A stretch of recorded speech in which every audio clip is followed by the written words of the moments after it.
In today's video, I'm going to teach you how to add files on ChatGPT. To get started, open ChatGPT in your web browser. Once the site loads, make sure you're already inside the ChatGPT interface so you can access the main chat screen. This is the area where you normally type messages, ask questions, and interact with the assistant.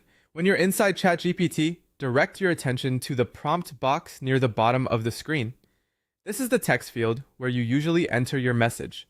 If you're new to the layout, take a second to familiarize yourself with this area because that's where the file upload option is located.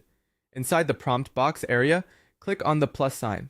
This button opens additional options related to what you can include in your message. It's a small feature, but it's the key to attaching content from your device.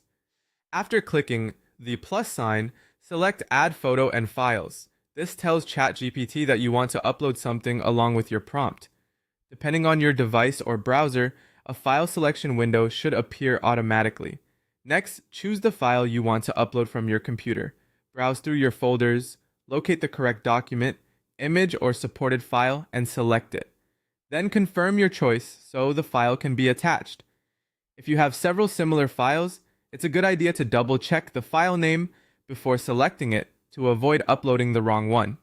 Once your file is attached, you should be able to see it appear in the chat area or near the prompt box as an attachment. This is an important moment to pause and confirm that the upload completed successfully. If the file appears there, you're ready for the next step. Now you can start typing your prompt. This is where you tell ChatGPT what you want it to do with the file. For example, you might want a summary, an explanation, help analyzing the content, or assistance rewriting something inside the document.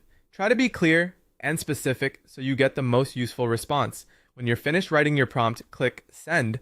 ChatGPT will then process both your message and the attached file together. After that, it can begin responding based on the content you uploaded. And that's all it takes to add files on ChatGPT. Once you've done it a couple of times, the process becomes very quick and easy. Just open ChatGPT, use the plus sign, attach your file, type your prompt, and send it.